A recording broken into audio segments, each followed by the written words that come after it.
যে যে পুলিশগুলা আমাকে দেখে সবসময় আপু বলে সম্মান করতো, তাদেরকে একবার রিকোয়েস্ট করছিলাম পা পর্যন্ত ধরে যে আমাকে জেলের এখানে আমাকে একটু বাইরে বসান, ভিতরে রাখলে আমি মরে যাব।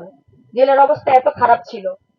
ওনারা আমাকে যে ব্যবহারটা করছে আমার সাথে, যাই হোক এই বিষয়ে বাদই দিই। তারপর যখন আমাকে কোর্টে নেওয়া হইলো, আম্মু এমন একজন মানুষ, সে মানে বাড়ি থেকে বাজার পর্যন্ত চিনে না। না, আমার বাবা জামাতে গেছে 4 মাসের জন্য, আমার মার পাশে কেউ ছিল না। আমার মা সবার আমার মেয়েকে বের করবো, কোন ইকুল ধরবো, কিভাবে কি করব।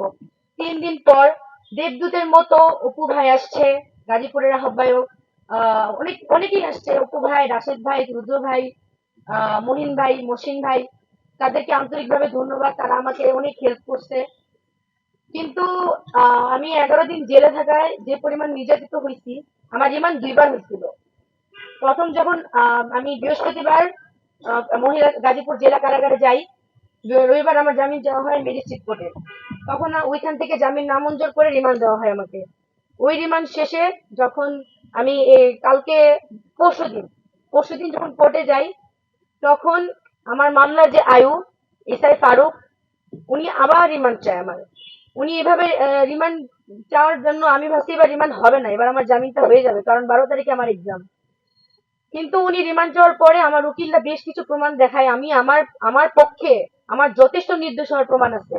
ম্যাজিস্ট্রেট যখন আয়োগকে জিজ্ঞেস করে এজাহার নামা ছাড়া কি 1 নম্বর বিবাদীর পক্ষে আর বিপক্ষে কোনো প্রমাণ আছে, উনি আমার আয়ু বলে যে না, কোনো প্রমাণ নাই।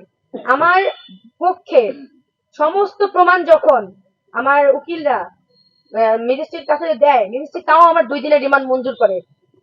আমার আমার রিমান্ড মঞ্জুরে আমার কোনো কষ্ট ছিল না। আমার 12 তারিখে পরীক্ষা, সেই পরীক্ষাটা দেখানোর পরেও উনি আমার জামিন মঞ্জুর করে। তারপর আমার ভাইয়েরা ওইখানে যথেষ্ট আমার জন্য করছে।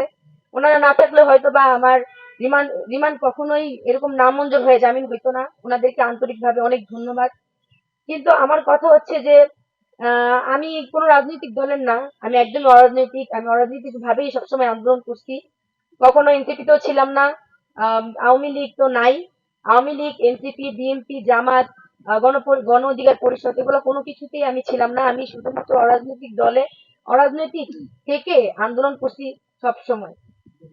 দেশের জন্য এতটুকু করার পরেও আমাকে 11 দিন যে পরিমাণ নির্যাতন করা হয়েছে, আমার ফ্যামিলির সাথে আমি একটা মিনিটের জন্য কথা বলতে পারতাম না, আমার সাক্ষাৎ বন্ধ করে দেওয়া হয়েছে। আমি বাইরে কি হইতেছে, আমার মা কার কাছে যেতেছে কিচ্ছু জানি না।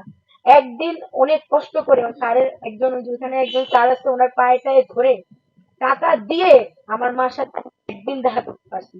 সেই দিন আমার মাকে আমি একটা কথা বলছিলাম, আম্মু এটা দুনিয়ার জাহান্নাম,